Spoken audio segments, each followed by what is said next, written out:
Am I the a-hole for accepting a bonus and then quitting? I worked for a company as an engineer. I originally told the owner that I expected $35 an hour, which was the average for my position at the time. I agreed to $24 per hour with the understanding that I would work my way up as I proved myself. Yes, that was naive. After 2 years, they increased my pay to $26 an hour. I brought up my expected pay from way back when, but I was told to keep working for it. Another company sent me a job offer for about $54 per hour and better benefits. I had planned to accept the offer and had a final interview set up where I was to give my answer. The day I was supposed to give my answer, the owner brought me into a meeting with a lot of higher-ups. He and the other managers congratulated me on my hard work, said I finally qualified for the bonus program, and then gave me a $5,000 bonus check.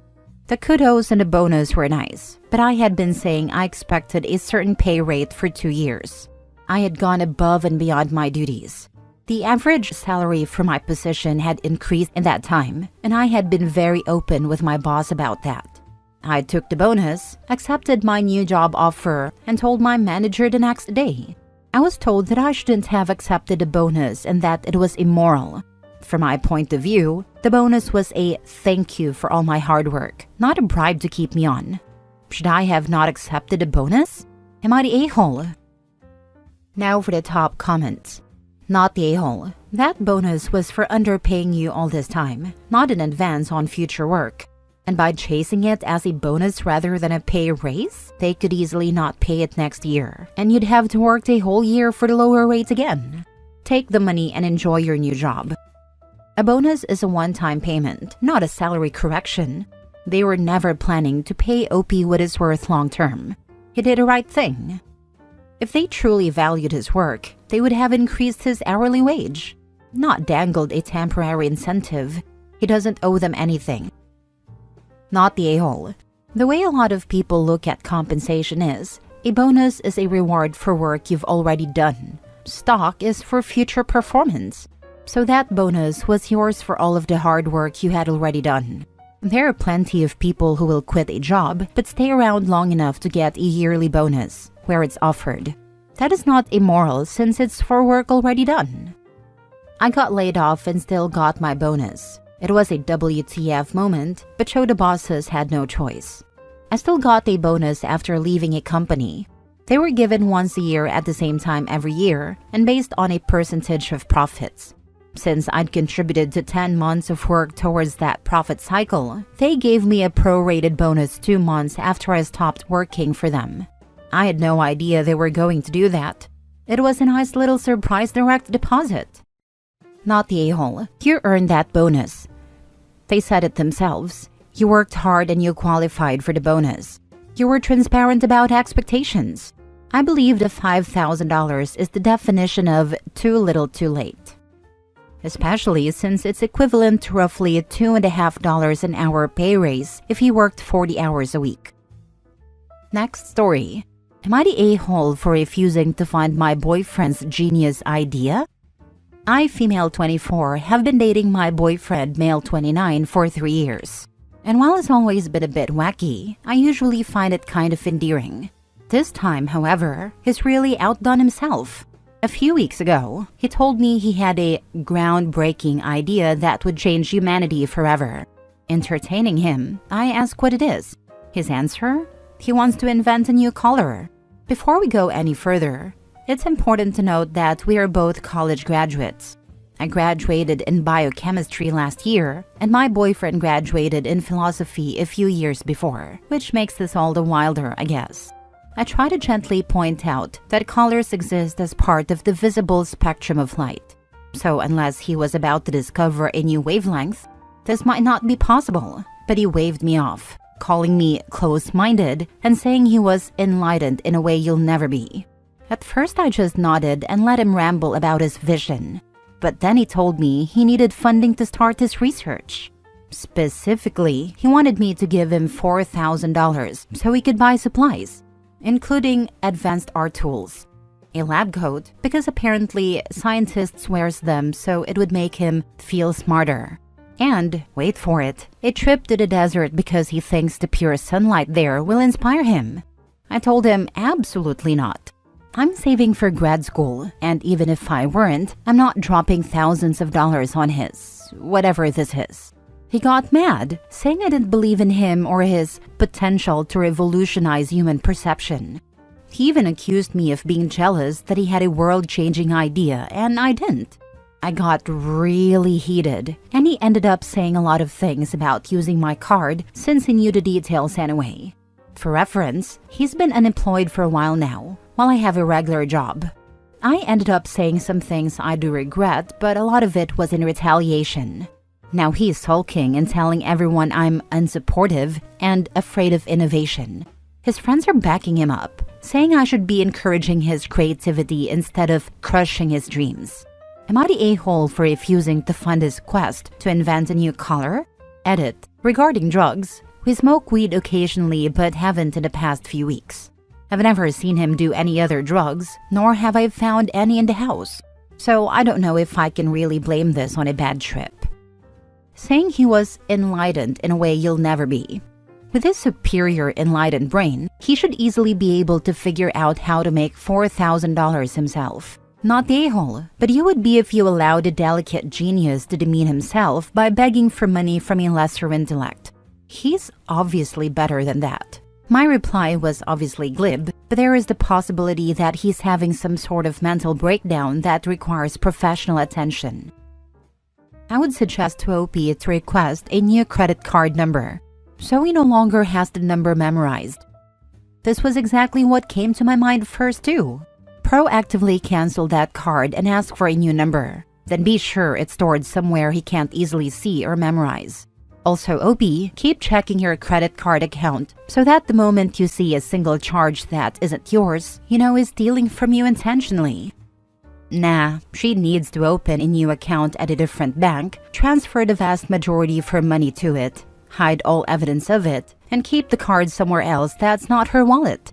Make sure it isn't connected to PayPal, Cash App, or any other way he can send money to himself. She needs to change her online banking, Cash App, PayPal, and email passwords and fully cut this guy off. She needs to break up with him or tell him he goes to therapy with her or it's over. As a woman, I'll never understand the crap some of us let partners put us through. This dude would be an ex the second he insulted my intelligence and threatened to steal my money without permission. Y'all ladies gotta grow backbones and some standards. Damn. Not the a-hole, but I'm concerned about him. This sounds less wacky than like a possible symptom of mental or neurological illness. I'm not a doctor or a psychologist, but if someone close to me said this and seemed serious about it, I'd be seriously concerned about their health. Yeah, and he's in a prime age range for psychological issues to pop up. He sounds kind of manic. Weed can cause psychosis in people who are already prone to psychosis.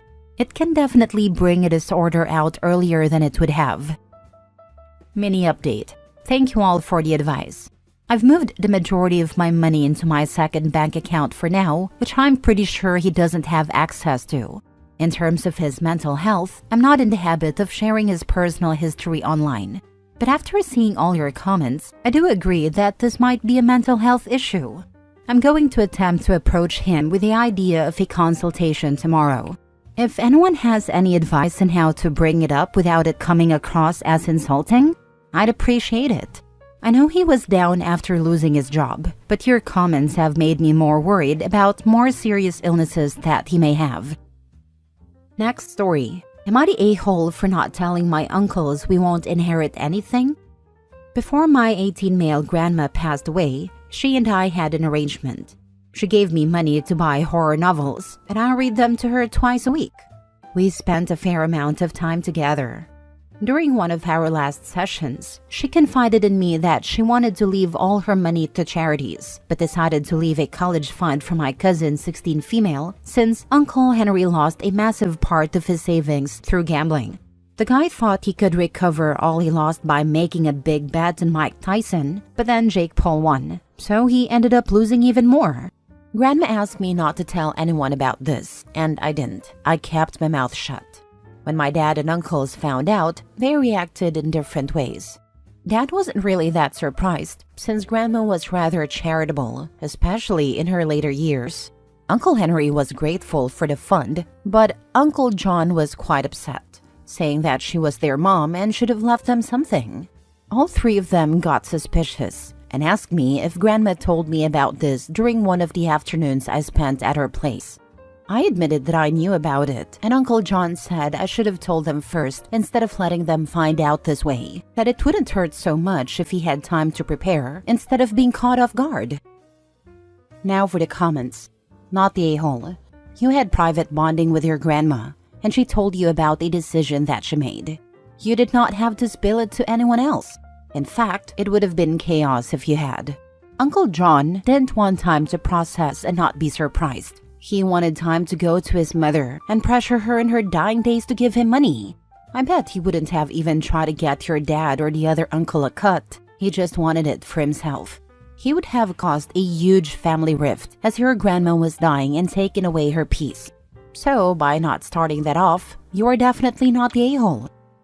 Exactly. Uncle John wasn't looking for time to process. He wanted time to manipulate her. You respected your grandma's wishes and protected her peace in her final days.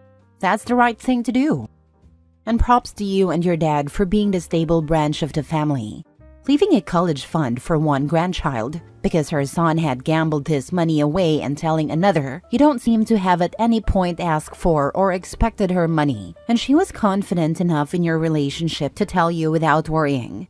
Not many 18-year-old guys are that good with grandma. And your dad wasn't surprised it went to charity and doesn't seem to have complained. I hope you all have many happy memories of Grandma and that those horror novels sit nicely on a bookcase somewhere.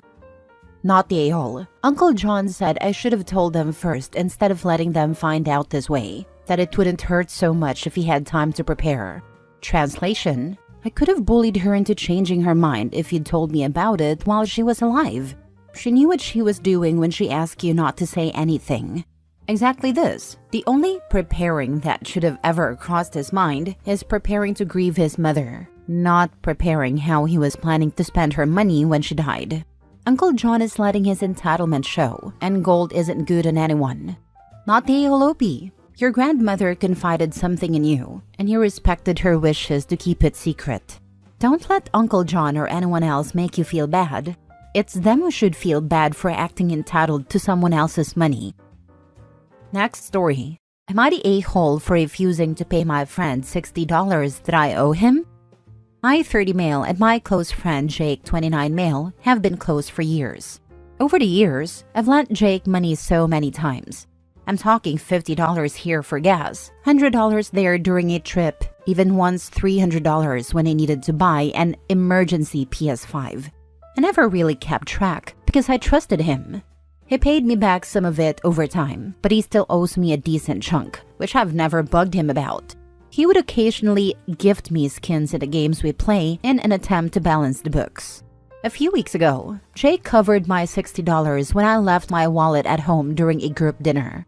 I told him I'd get him back, but life got busy and I totally forgot. A few days ago, he texted me, "Can you send me that $60 from dinner?"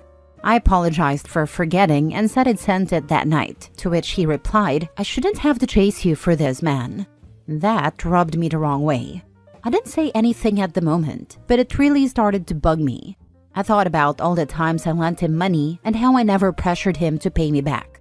I never once sent him a passive-aggressive text or made him feel bad about it. So I didn't send him the money right away, and instead told him, "Look, I get that I owe you $60, and I'll pay you back, but let's not pretend this is some one-sided thing. You still owe me hundreds, and I've never hounded you about it." Jake didn't take that well. He said it's not the same thing, because I never asked for my money back. So it's on me if I didn't care enough to get it. Now he's mad at me, thinking I didn't pay him back intentionally, saying I'm deflecting to avoid paying him back, and that I'm being a bad friend. I feel like I'm in a weird spot here. Yeah, I owe him $60, and of course I'll pay it back. But on the other hand, his reaction feels so hypocritical, given everything I've done for him financially over the years. Am I the a-hole? Edit. I paid him back like I always intended to do. Jake is a hypocrite and also an unblushing user. Time to make him grow up, OP. Send a new text. Hey, Jake. This whole thing is leaving a bad taste in my mouth. We both know that you owe me way more than $60. I haven't been hounding you for it, but that doesn't change the fact that you borrowed the money and said you'd pay it back. And you still owe me. It's been bugging me for quite a while. My best calculation of the total you owe me is $450. I talked to a couple of folks, and I'm going to take their advice here. I'm setting off my $60 debt against your $450. So now you owe me $390. And just so things don't get any weirder than they are right now, please understand that I can't lend you any more money until that $390 is paid off. Not the a-hole for putting an end to the bleed, OP. This, never lend him money again. Not the a-hole. So true, they clearly view each other differently. It's like in the movie Bronx Tale. Instead of hounding the guy for the money, just write it off and you never have to lend him money again. I for sure wouldn't. Not the a-hole. I would be furious at his dig. Even before the dig, I was on your side, but that pushed it way over the edge. Are you sure this is a friendship worth maintaining?